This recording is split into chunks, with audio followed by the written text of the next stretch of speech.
Kamu bisa ngarang fikih kalau sedekah itu sunat, karena itu sudah tidak wajib, karena yang wajib itu zakat. Kamu bisa ngarang fikih seperti itu.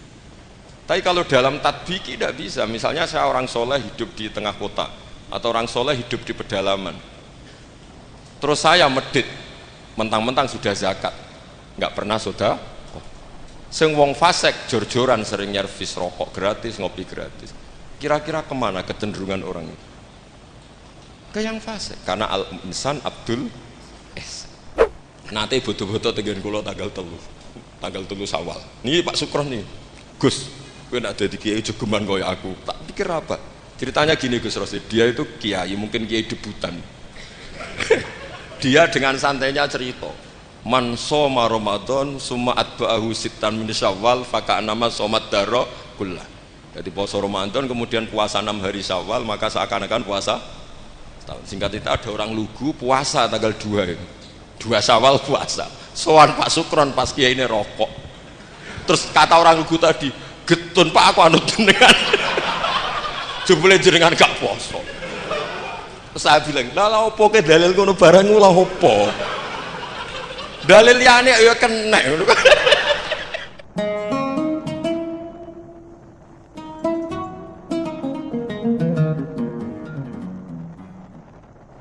Assalamualaikum warahmatullahi wabarakatuh. Bismillahirrahmanirrahim. Rabbi shrah li sadri wa yassir li amri wahlul 'uqdatam min lisani yafqahu qawli. Allahumma shalli wa sallim ala habibika Mustafa Muhammadin wa ala alihi wa sahbihi asma'in, nama ba'du. Ingkang sangat kula hormati Kiai Haji Rosid bin Abdul Ubab bin Maimun Zubair. Seteng mriki wonten kanca-kanca alumni, wonten Kiai Manan, wonten Kiai Sulhan, wonten Pak Sukron, Pak Mukhlisin, sedanten Kiai Abdul Jalil, Kiai Muslihan, wonten Gus Soba, sedanten ingkang kula hormati. Ini mboten niat diskriminasi, tapi niki prioritas santri sarang. Nanti kula ngaji serius 20 menit. Niki kula seneng jejer Pak sinten Sukron. Niki Haji Nerian sareng Mbah Mun. Dia alumni yang pernah menyombongi Mbah Mun. Pertama beliau rawuh haji dolan tengen kula. Gus, Mbah Mun mbek kula jebule terkenal kula teng Mekah niku. Kok saged? Karena tiap wong Mekah ketemu kancane Sukron.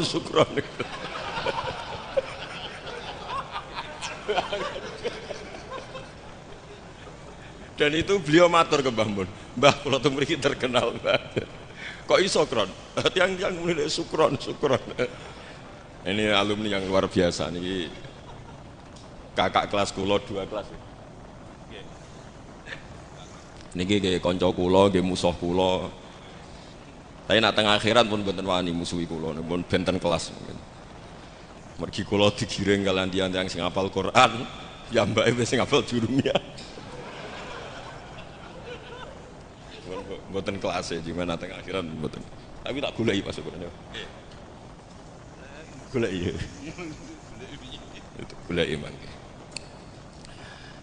Kula badhe matur serius sekitar 20 menit nggih. Kula suwun ini khususnya alumni, tapi tidak niat diskriminasi, sinten mawon boleh mendengar ini, karena yang tidak alumni pun kula yakin gadah mahabbah teng Mbah Mun. Kula kados Gus Rosid nderek matur nuwun sanget doa jenengan teng Mbah Mun, teng Nyai Mastia, teng Nyai Fahima, teng Gus Kamil, teng sedanten mas saya sareng. Kenangan-kenangan ingkang sae, ingkang musalsal ila Rasulillah sallallahu alaihi wasallam. Akhir-akhir ini Yai sering maos kitab Maslakut Tanassuk.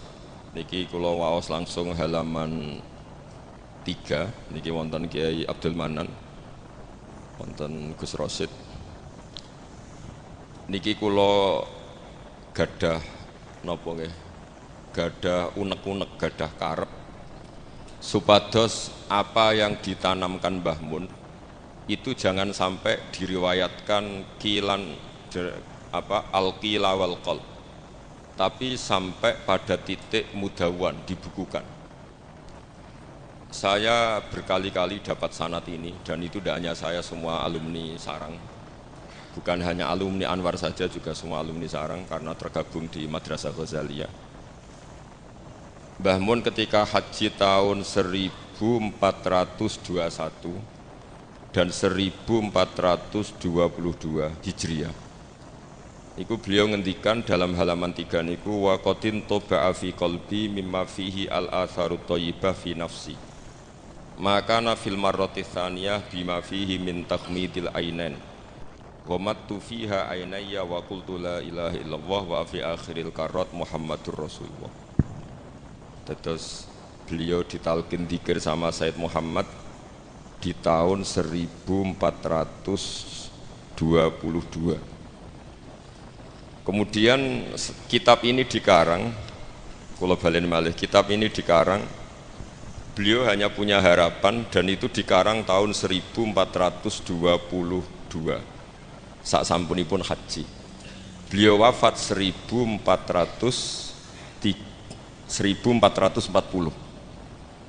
Dados terpaut pinten tahun niku?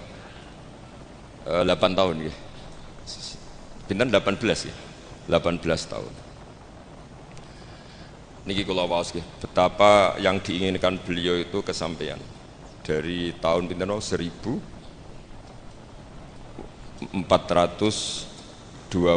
sama 21 ya, sama 22, terus beliau wafat 1440. Terpaut pinten 18 ya, 18 tahun. Beliau ngendikan kula maknani nggih. Niki yang sakral 20 menit. Asal Maulal Karim teng halaman 17. Saya tadi hanya sengaja bawa 7 itu angka kesayangan Mbah Mun juga karena ngikuti Quran dan hadis selalu pakai simbol angka 7. Asal Maulal Karim. Asa menawa-menawa sapa al Maulal Karim, Allah zat sing lomo iku ayasma'a. Menawa-menawa ayasma'a yen to ngumpulna sapa Allah taala, yen to ngumpulna sapa Allah taala nafsi ma'a hamalatil ilm. Di saya ngarang ini semoga Allah mengumpulkan saya, kata Mbah Mun, ma'a hamalatil ilmi sertane wong-wong sing gawa ilmu min ulama'i hadhil ummah, saking ulama'i hadhil ummah. Wabil akhosilan kelan khusus ulama ahlil bait atau ulama ahlil baiti ayyaj ma'a nafsi ma'a ulama ahlil bait. Jadi keinginan beliau, saya ngikuti talqin ini, saya mengarang sanad ini, saya mengijazahkan sanad ini. Jadi memang beliau menulis itu 3 kali, mengabadikan, mengijazahkan, talqinu dzikri, kemudian berharap itu manfaat. Dan keinginan beliau, saya ingin kumpul ulama hadil ummah wabil akhos ulama ahlil bait, yaitu ulama-ulama ahli bait Rasulullah sallallahu alaihi wasallam, alladzina rupane wong akeh khassa kang nertemtokno hum alladzina sapa Allah wa taala bi khassa iso kelan pira-pira kekhususan layak alamu kang ora mirsani azamataha ing keutamaane khassa sapa illallah taala sapa Allah taala. Dados keinginan beliau 18 tahun yang lalu itu tercapai juga tidak sekedar maknawiyah saja, tapi secara jusmaniyah. Kalau secara maknawiyah tentu Mbah Mun itu sangat dekat dengan ulama ahlil bait maupun yang tidak ahlil bait, yaitu ngurmat santri, nasrul ilmi, tarbiyah dan seterusnya.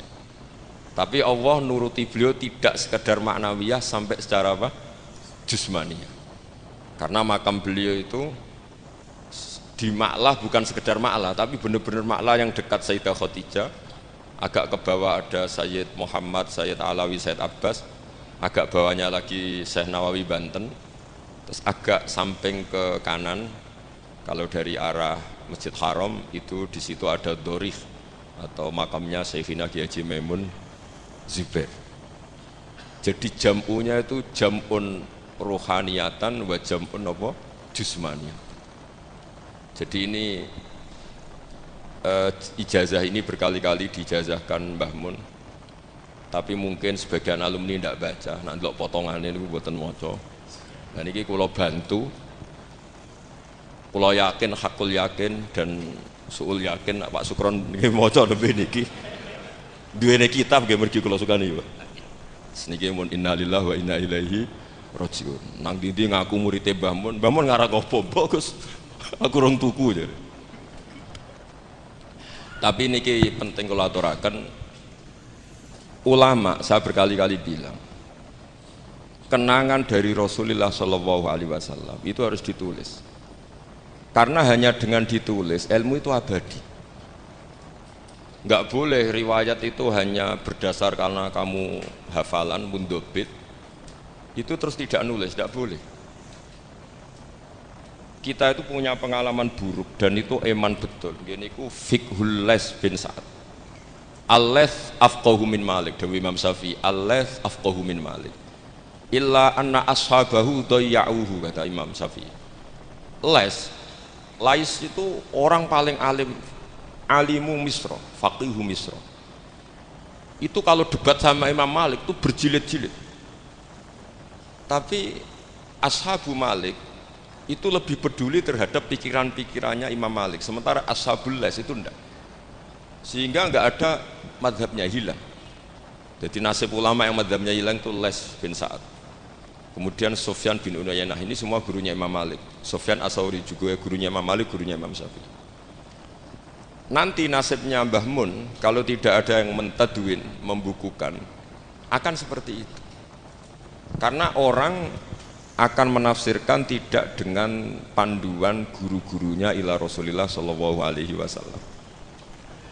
Saya masih ingat ketika ini betapa luar biasanya Mbah Mun tentang tafsir.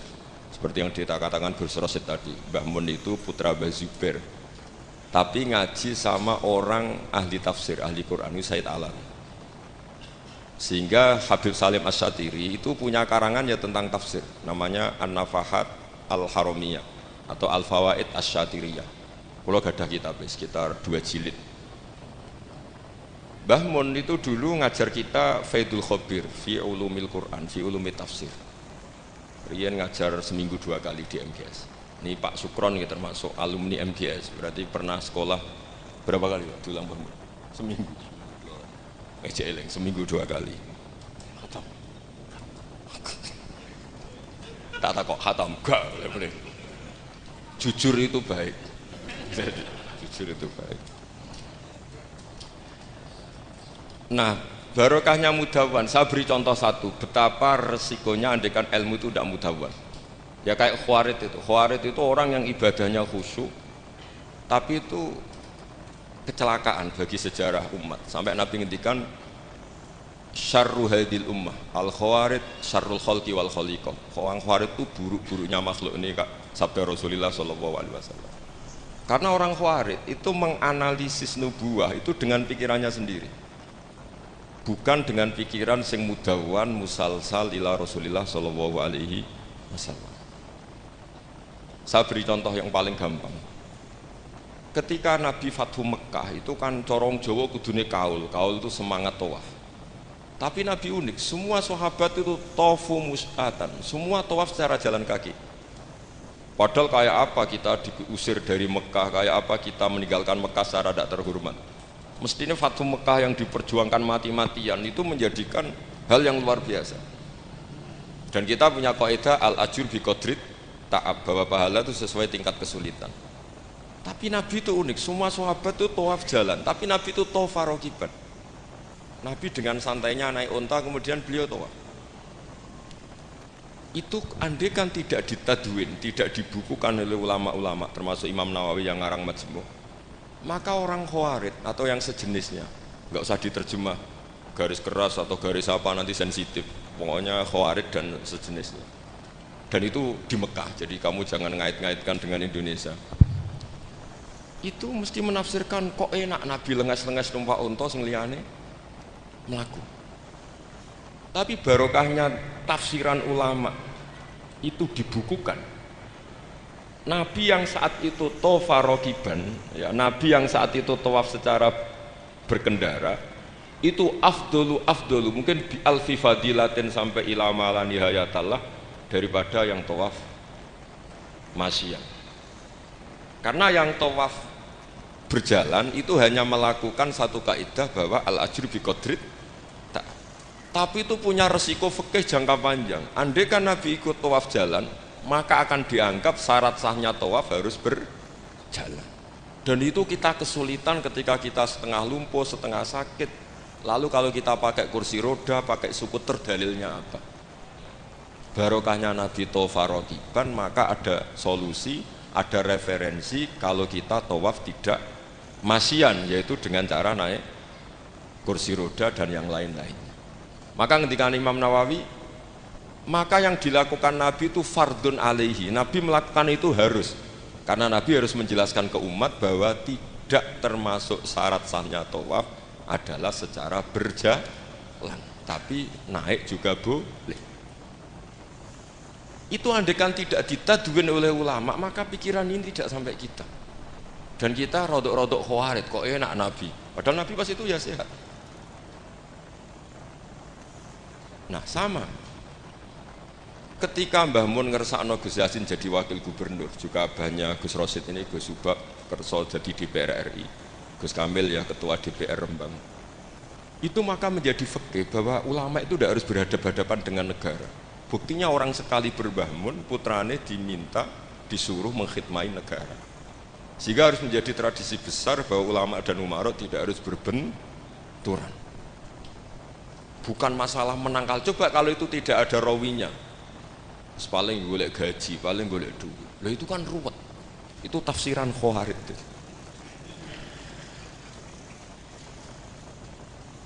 Jadi saya itu punya sanad mutasil, saya berkali-kali ketemu abahnya Gus Rosid, beliau juga guru saya, Gus Subab, semuanya. Itu ketika beliau menolak, itu Mbah Mun maksa. Gus Kamil dulu pertama disuruh jadi DPR, ya menolak, sampai pernah transit di dalam saya di Jogja itu 3 hari. Dan Mbah Mun akhirnya sampai duka, harus mau. Tapi lama-lama kita tahu bahwa beliau ingin menyelamatkan Indonesia, bahwa Indonesia nggak perlu dipertentangkan antara ulama dan umat. Itu harus terus, karena kalau kita ingin versi tertentu pasti Indonesia itu chaos itu ya chaos lah, huru hara. Kalau huru hara terjadi safkut dima, pengaliran darah, yang dosa kita. Makanya Mbah Mun sering cerita ke kita, saya tidak pernah bilang saya, ke kita, semua santrinya levelnya sama, karena sama-sama dengar bidane lali beeling gitu dok, ambek paham sama tidak paham gitu dok. Sebetulnya saya ingin bilang saya, karena saya berkali-kali khossoni bidzalika syekhuna, tapi kita semua sama lah, sama-sama mutawatir sama. Fiqhus siyasa atau fiqhul imamah atau fiqhul khilafah, terserahlah bahasa sampeyan. Itu juga harus diwariskan. Sehingga dulu sampean tak ceritani, dulu yang semi-semi khawarij itu ya sudah banyak. Wah Nabi itu harus ngomong akhirat terus, masa Nabi jabat? Oke, dari segi jabatan itu duniawi, kesannya buruk karena jabatan itu duniawi. Tapi kalau dibalik, atardo ayyaku nasolihu tahta yadidz zalim. Kue ridho kalau orang-orang yang nggak sholat, nggak cewek, nggak istinja, mimpin wong soleh. Mesti harus dibalik, harus membolehkan orang soleh yang mimpin orang dolim, jangan dibalik. Wong soleh pokok yang masjid kabeh, wiridan kabeh, dipimpin wong dolim hanya karena kamu mengharamkan politik. Jadi orang itu harus ngerti. Makanya ketika beberapa nabi itu harus kita tahu, ada nabi yang ngaji terus kayak Nabi Yahya, Nabi Isa. Ada yang nabi yang seumur-umur itu jabat kayak Nabi Dawud, Nabi Sulaiman. Kamu boleh meniru Nabi Dawud, Sulaiman jabat, tapi nggak boleh meniru istrinya 1000. Itu 4 saja masalah gitu ya. Sitok wis kudu pegatan ya gitu, rai-rai gak meyakinkan ini satu aja sudah. Tapi itu tidak saya loh. Jadi sampai Allah menurunkan ayat am yahsudunan nasa ala ma atahum wa hum min fadli faqad ataina ala Ibrahim alkitaba wal hikmata wa atainahum mulkan azim. Jadi ada orang-orang soleh yang oleh Allah disebut bahwa mereka itu jabat. Gini ku alu Ibrahim. Ada banyaklah orang-orang soleh yang jabat. Mereka adalah orang-orang yang tak kasih kitab, tak kasih hikmah, tapi ya wa atainahum mulkan azim.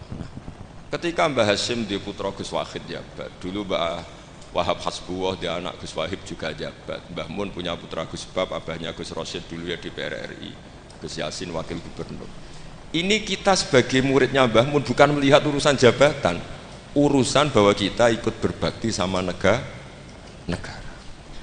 Makanya ketika Mbah Mun kapundhut hari Selasa tanggal 5 Dzulhijjah, Itu saya masih ingat betul ketika itu saya di dalam ada Gus Subab, ada Gus Naji, ada Gus Kamil, ada semua lah. Itu mereka itu kelihatan apa ya, masih nggak sadar kalau abahnya wafat, kelihatan senang. Senangnya itu karena mereka menyaksikan betapa yang diinginkan Mbah Mun itu kesampaian. Beliau-beliau ini cerita, Mbah Mun itu cerita gini, Cung, aku nak mati Jumat berarti aku wali. Nak mati Selasa aku ya wong alim. Jadi berarti beliau itu milih jadi orang alim. Jadi dia rileks. Terus ada beberapa apa ya, uang lah atau apalah. Kata beliau sama Gus Subab, bilang ke Gus Subab, bab jika aku nak teko balekno, nak ra teko bagi ning anak-anak. Jadi semua dipersiapkan. Sebegitu mudah beliau melihat kematian, melihat kabundut, melihat seringan itu. Karena kerinduan seorang wali atau orang soleh kepada Allah itu rindu sekali.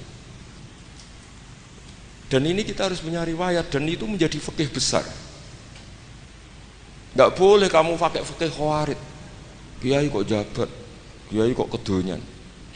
Misalnya ono kiai wong soleh ora oleh kedonyan, terus saiki wong salat buruwe wong ora salat, kowe rido? Wong salat buruwe wong ora salat. Mergo sing salat mbok kon melarat. Jadi nak fikih aja fikih khawarid. Fikih sing bener maca majmu'. Nak ra iso maca jerone maca judule. Ya tenan. Enak. Mungkin Pak Tony Pak Sukron. Karena dia di Mekah lebih terkenal ketimbang Mbah Mun katanya. Itu Mbah Mun sampai tertawa-tawa. Mbah jebule jenengan mriki terkenal kula. Kok iso kron? Lah niku tiyang tunggal dalam ini Sukron. Ya jadi Mbah Mun punya murid ya macam-macam. Ada yang kayak saya, ada yang kayak Pak Sukron. Makanya saya pertama datang, Sukron dikur, dereng enten, celuk, nak agak teko agak gelem isi. Terus datang. Tadi bisi saya, Gus aku difoto, nak raja jenengan gak difoto. Terus saya bilang gini, saya itu kalau di mana-mana sering jejer wong putih, lagi ki jejer wong ireng. Semoga ini kafarohnya saya jejer wong putih-putih. Jadi saya teruskan lagi ya, harus selalu ada riwayat. Makanya saya alhamdulillah pernah diminta Gus Subab, itu ya guru saya, beliau baca manhajnya fikihnya Mbah Mun di acara kesekian harinya Mbah Mun wafat. Karena saya masih ingat betul ketika di Medina saya sering digandeng Mbah Mun. Sholahuddin Al-Ayyubi nganti pintere ngono iku jarine mergo murid Imam Ghazali. Tapi jarine hak muridé mbok putu murid. Terus saya bilang, putu murid ya impun nate kula hitung nak murid mboten pas, mboten tok wektune. Yes, putu murid. Karena saya pernah di masjidnya Sholahuddin Al-Ayyubi di mimbarnya. Itu futuhatnya itu sekitar 815. Jadi kalau tak hitung Imam Ghazali lahir 410, 450, wafat 505, kayaknya mboten menangi. Oh ya senang ngono putu murid.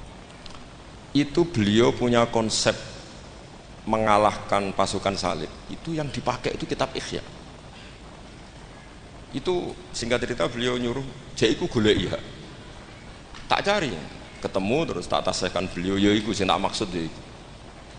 Itu Imam Ghazali begitu fasih cerita tentang penyusunan kekuatan. Dan itu logikanya sederhana sekali, dari sesuatu yang jibillah, yang normal. Misalnya begini ya, al-insan abdul ihsan, bahwa manusia itu pasti menjadi budaknya kebaikan. Hitung saja sekarang misalnya begini, kita jadi orang soleh, meditera karuan, gremengan, sinis. Yang ini orang fasik, senyum, lomo, apian. Kira-kira orang netral itu kalau jagungan ke kamu apa ke sini? Yang lomo, yang nyaman kan? Sehingga orang boleh mengatakan ketika ngarang fikih, senyum itu sunat di karangan fikih. Tapi di aplikasi nyata tidak bisa.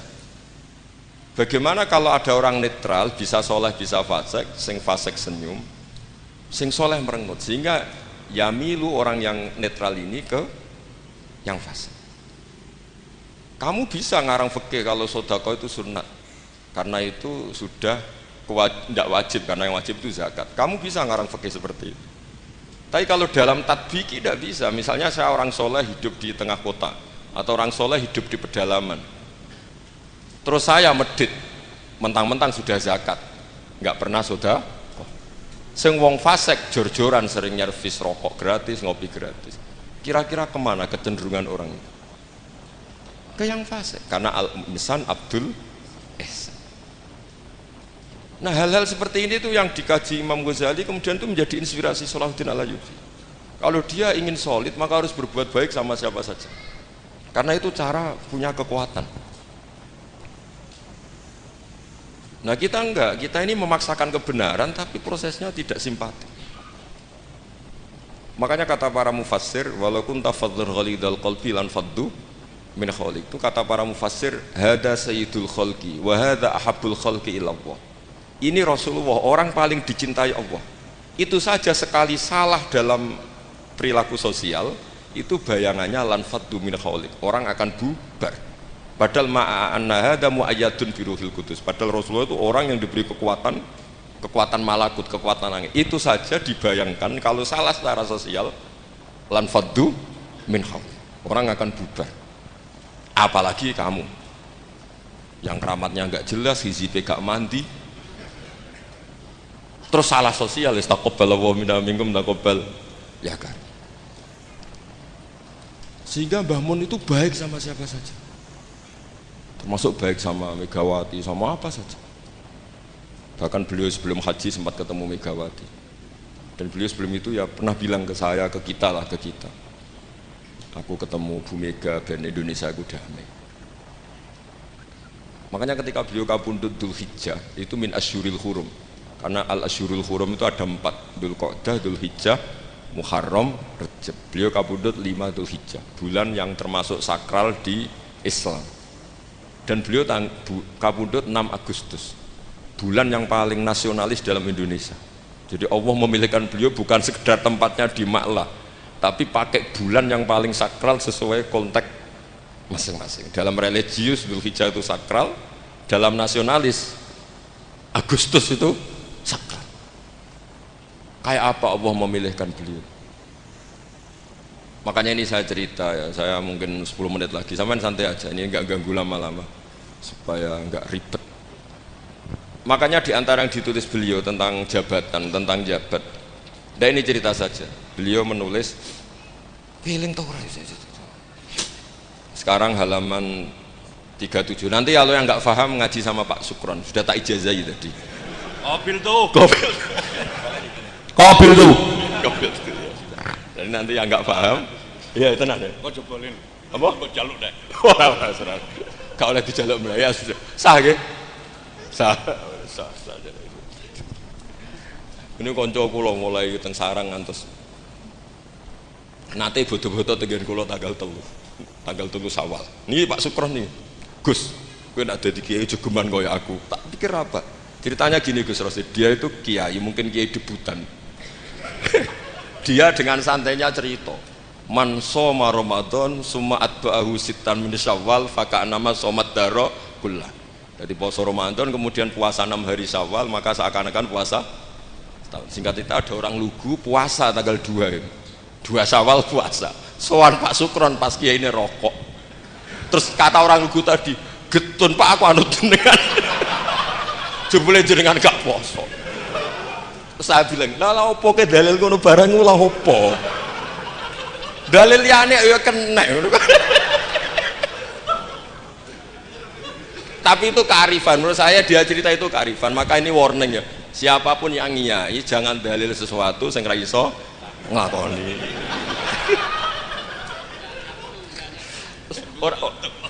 Lho dak, ini ilmiah gak apa-apa. Lho kula lah ora pati wani dalil sing ngoten-ngoten ora wani mergo wis wong santri sarang beben ora usah dirakat kowe. Mun ping 6. Nggih. Tambah ping 6. Ini dari bapak setahun berdua. Memang ini didikan sarang yang keterusan. Mbah Mun itu kan mengharamkan santri tirakat. Iya. Santri ora usah tirakat. Santri sarang ora usah tirakat. Mondok sarang tok iku wis tirakat. Lha piye banyune wasin? Kadang ape ning WC ya iku ning lembak-lembak. Wis banyu asin nggone sesekan ra di dhuweke wis suwara tenan ngono. Jadi ra usah tirakat itu wis tirakat. Jadi saya ulang lagi ya. Al-fiqhu, fikih itu harus mudawwan. Saya yang sudah kecelok alim saja itu sering nggak tahu kalau itu tidak ditulis oleh ulama-ulama kita. Kayak tadi, kenapa Nabi tofa rokiban? Padahal Nabi juga yang mengajari al-ajru bi qadrit ta'ab. Andai kan Nabi tidak tofa rokiban, maka kita akan kesulitan nyari referensi bagaimana hukumnya tawaf pakai kursi roda. Di barokahnya mudawwan dianalisis oleh Imam Nawawi dan seterusnya, bahwa Nabi tofa rokiban adalah wajib bagi beliau untuk memberi pelajaran bahwa itu sah. Coba kalau nggak ada penjelasan itu, mungkin orang menduga-duga Nabi ku piye dipek menangi dewi, khawarit sama nanti pikiran. Dan itu harus ada yang mudawwan. Sama seperti Nabi Dawud, Nabi yang jabat, Nabi Sulaiman, Nabi yang jabat, supaya jabatan itu tidak tunafis solahiyah, bahwa jabat itu tidak berlawanan dengan kesolehan. Katanya banyak orang soleh yang jabat, tentu yang nggak jabat lebih banyak. Isra tak belo, sekolah Pak Sukron ya soleh tapi buatan jabat, cuma soleh sampai kuat ngantek kapan ya orang roh. Nah sini yang halaman ini terakhir, masih 7 menit, 37. Hada summa idza nazarna ilal adarisan. Bismillahirrahmanirrahim. Wal mamlakatani al ukhrayani allatani mazalata qaimataini ilal yaum ani al mamlakatal hasyimiyah al urduniyah wa mamlakatal maghrib tawallahuma al hasaniyuna aidan. Artinya Mbah Mun cerita bahwa banyak orang-orang soleh bahkan min dzurriyyati Rasulullah sallallahu alaihi wasallam dan mereka jabat jadi raja, yaitu pasnya di Maroko adalah rajanya Al-Hasani, apa? Hasani. Juga di Ordon, di Jordan itu rajanya Al-Hasani. Intinya Mbah Mun mau ngendikan kamu jangan anti jabatan. Banyak orang-orang soleh yang jabat, bahkan bukan sekedar soleh tapi itratu Rasulillah, al-itra at-tahira, itratu Rasulillah sallallahu alaihi wasallam. Ini dan beliau menulis itu. Wal mamlakatani al-ukhrayani allatani mazalata qaimatain ilal yaum. Ini al-mamlakatal hasyimiyah al-ordoniyah wa mamlakatal maghrib tawallahuma al-hasaniyah itu. Hada tsumma idza nadharna ilal adarisah. Adarisah itu Sayyid Idris. Sayyid Idris itu Al-Hasani ya. Jadi Al-Hasani yang paling populer di Maroko namanya apa? Al-Idris. Makanya disebut Adarisah. Yang dzurriyyahnya Al-Idris disebut apa? Adarisah. Kayak yang bermadzhab Hambali disebut Hanabilah. Summa idza nazarna ilal adarisa wajadna anna ba'dhum minhum wasalu ila sultanah war riyasah. Faqad sabaqa an assasa Sayyid Idris bin Abdullah daulatan azimatan fil maghrib wa nudiya bis Sayyid Muhammad As-Sanusi malikan ala Libya. Jadi ini ya saya mau cerita Mbah Mun itu satu khazanah besar, melahirkan murid-murid yang alim alamah ya banyak sekali nggak bisa dihitung. Melahirkan murid yang bahkan putra yang cakap politik banyak. Siapa yang nggak ngakui alimnya Gus Naji? Siapa yang nggak ngakui fleksibelnya Gus Subab di jabatan Gus Kamil? Itu nggak bisa terhitung. Makanya ini khazanah besar, nggak usah dibentur-benturkan. Ada yang nekuni alim, ada yang nekuni jabatan. Semua itu untuk li'ilain apa? Kalimatillah. Jadi ini nggak ada masalah. Wonten sing kono kok Pak Sukron wis urip kok wis meneng ae. Sok urip ngono ae. Tapi tadi sudah tak ijazahin. Nanti pokoknya ini kalau nggak paham tanya Pak Sukron. Pun assalamualaikum warahmatullahi wabarakatuh.